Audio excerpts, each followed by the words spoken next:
Hello everyone, welcome to my channel. Today I am with one of my friends. His name is Abey, and I will talk with Abey regarding few things like he's a student of UT Arlington. So stay with us and get some information about UT Arlington and job sector in US. Thank you. Hello Abey, could you please introduce yourself? Yeah, sure. My name is Abey. I did my master's in computer science from UT Arlington. My majors were like database and AI, artificial intelligence. Right now, I'm working with Ford Motors. Wow, great. I'm working there as a data engineer. Okay. So, what was your undergrad subject? Well, for undergrad, I was in mechanical engineering, And you did your master's in? computer science. So, I have a question like, why you shift your discipline? Well, I like coding, so that's when I came to know about like data engineering. First, I started with like building websites. Then I came to know about like data engineering, like what we can do with data engineering, like data, like creating machine learning models, artificial neural networks. So that's why thought let me switch. Okay. And like in my country, Bangladesh, people have misconception, right? If you are one discipline, you can't be compatible with another discipline, and they say it negatively. Even most of the countries, student, if you are, let's say, mechanical, you can't do your masters in electrical, and it's not good, or you can't go for computer science, you cannot do well. So, how you would say about this? Oh, yeah, sure. I mean, it's not that hard to switch. I mean, if you know coding, then you should be fine. Right. Because at the end of the day, coding is what basically it. Coding and SQL. If you know both scripting languages, like Python or Java and SQL, you should be fine for almost everything, almost all classes.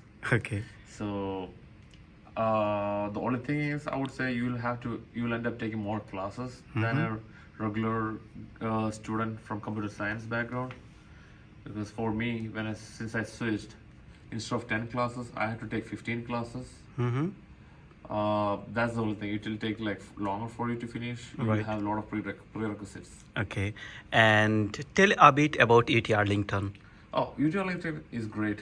Like the campus is small, but that's a good thing. So now you don't have to walk a lot. Right. Every buildings are close by, like near to each other. And if you want to see a professor, you just walk into his office, and sometimes one professor will be in one building, the other one will be in the next building. So if it's like some other university, you will have to walk a lot. Okay. Now you don't have to walk; you just switch. They might be interconnected. So you're just walking through the buildings. Okay. And what about the computer science department? Our computer science department is great, especially in database and software engineering. Okay. They're really great. I mean, AI, they're just that's in the infant phase. They're still trying to build the AI department. So a lot of professors in our university, they write books. So they have their own set of books. They're authors of different books. So they're really good. They're really good in database and software engineering. Okay. And if an international student want to get admission in UT Arlington, especially MS in computer science, so do they require GRE? Right now they're very tough. I joined UT Arlington 2019 summer. So that time they needed both GRE and TOEFL. Right now they're very tough. With TOEFL, you can even use Duolingo as a substitute. Okay. So you should be fine. Okay.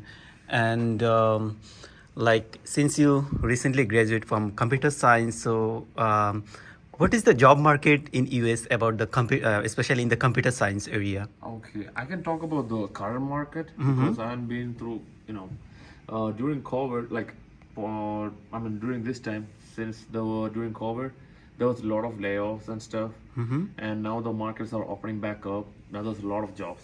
Okay. Like literally a lot of jobs. Sometimes you don't even have to apply for jobs. Recruiters will contact you. Oh, wow.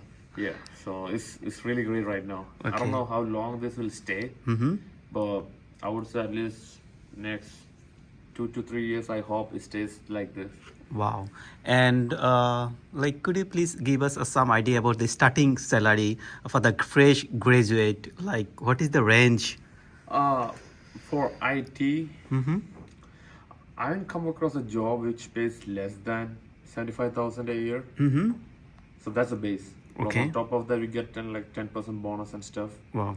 So I mean that's a good bonus. But on an average, if you're doing software engineering, Mm-hmm. you'll get around like the package will be like 130 pack. In total package will be like 130, 120, 110. Okay. And so UT Arlington, especially, is it good for the international student in terms of Yeah. accommodation and the study cost, everything? Yeah, it's really good. It's really good. Mm-hmm. UT Arlington, the tuition fees is cheap. Mm-hmm. Compared to most of the other universities, you get like you just need to pay like half of what you're paying to other universities, like say 60%, I would say. Right. So and the processes are good. Mm-hmm. But I would say, yeah, it's good. It's really good. And for accommodation, you have a lot of accommodations. Like there's a lot. If you are willing to go a bit far, like if if you're able to get a license and stuff, Mm-hmm. you can stay a bit far from the university. Even that's good. Okay. So about the jobs, how you got the interview, and then what are the steps you followed during your interview, or like the to getting the job? Okay, yeah. So for interviews, first set your LinkedIn up. Mm-hmm. So that's the first thing and the most important thing you have to do even before even if you have a good resume but you don't have a LinkedIn, Okay. you're gonna miss out a lot of opportunities. Right. Set your LinkedIn up, get as much connections as you can. Talk to like different recruiters. Sometimes they might even post jobs, Okay. like a regular post on LinkedIn, just like videos and stuff like they just post job openings. Wow. So if you search for jobs, like if you want a particular job, just search in the chat, like in the stories. Search for that. Then sometimes the recruiters will be posting jobs. Then talk with the recruiter about it. Then they will let you know like what are they looking for and what are they expecting. Okay. So then curate your resume based on that. Okay. Then you have higher chances of getting the job. Also, sometimes there might be people who are willing to refer you through LinkedIn, and if they don't know you, they will be referring you. Wow. So yeah, that's a good thing. Like set up the LinkedIn up, and also read the different job descriptions. Like say if you're looking for data analyst, just look for like get like few like say 10 job descriptions around the same years of experience, which have the same years of experience. Then go through the different technologies they're looking for, like what the companies require. Then curate your resume based on that. Okay. Because first when you apply, first the job application goes through a system called ATS. So sometimes people say that they apply for a million jobs, but they are not getting any. Right. Because most of the time your resume is not even viewed by a recruiter. Oh, okay. Because first the ATS software filters out the resume. Right. So if that didn't pass the ATS, that means those resume goes to a totally different folder that nobody will open. Okay. So in order for you to get past the ATS looks for keywords. Okay. So that's why I told you like get a lot of job descriptions, get all the keywords from that, curate your resume based on that, base your resume based on the job description. Okay. So that will get you past the ATS. ATS. And have a general resume already, because changing the resume for every company, that's not practical. Okay. That takes a lot of time. Okay. So just for big companies, like which companies you really like to work, curate your resume based on that, based on their job description. Then for rest of the companies, so like small companies, just use your regular your common resume which you make, like a general resume. Apply with that. Okay. Just for like few companies, if you're applying to 100 companies, 15 companies, you make custom resume. Rest of them, you apply with general resume. Okay. So after the resume got selected, so what usually does the recruiters? Okay, so there are like 3 layers of filtering usually. So first the ATS filters it, then the hiring manager, then the HR filters it Okay. to see whether it's a good fit or not. Uh, Usually the hiring manager filtering is not that big because most of them don't know, like, they just go off with what the hiring manager told them, like the team lead told them who is hiring, like what role they should look for. So what they do, what they think is good, they'll send it to the hiring manager, who might be the team lead or the manager of the team. That's a big filter. Once you're past that, they'll call for interview. And depending on the company and the job profile, there will be like multiple layers of interview. That can be. Okay. Sometimes there will be just one interview. For IT, like for software engineering, there will be like technical round where you have to be good at lead code or hacker rank. Then there will be face-to-face interviews, maybe a couple of them, or Okay. maybe 3 of them. Okay. Sometimes you might be interviewing with the team lead, the team member, your seniors in the team, manager. For one company, I've been through 6 interviews.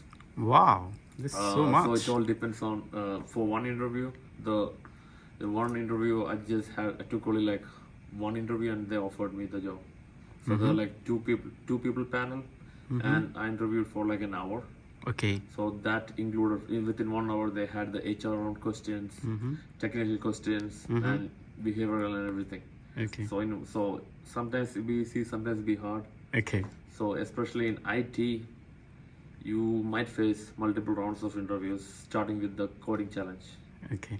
So, what is your recommendation for the international students all over the world who wants to come in US for higher study? Okay. It's a good area, like especially you're looking for IT, there are a lot of opportunities. And especially with the remote work possibilities, you can work for a company anywhere in the United States and you can still stay home. Okay. So even there are companies are open to that. Some companies, they're open to both remote and in-person work. So mostly to get a job, they look for what you know outside your school. You have you learn a few technologies in school, but companies do require other technologies which you don't learn in school. Right. So my usual go-to resources are Udemy and YouTube, and you have like a lot of other resources where you learn like a lot of different technologies. So first, research about what job you're looking for, like the job you like, then see what are they using, and talk to people who are already in that field to see like what technologies are these, because in IT, every couple of years something new comes up. Right. And especially the new companies, they're easily adopt new technologies. All companies tend to stick with their legacy systems. So always research, like think about like which company you want to work for. Right. Sometimes you'll be working for like small companies, startups. They'll be looking for new technologies. Yeah. All companies, they're okay with like even if are having like knowledge in Python, SQL, they're okay with it because that's all they need. Yeah. So always research, like think what you want to do. And grow some skills or develop some skills to get the based job. on that. Sometimes I used to learn Tableau and Power BI by myself. I used Udemy and YouTube for that.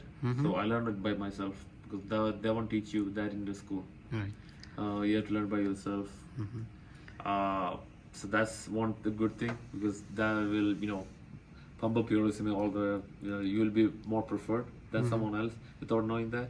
Yep, that's learn outside, learn some other skills just use in the industry. And thank you, Abey, for your time. Yeah, thank you. And for more news, stay in touch with the channel. Thank you, guys.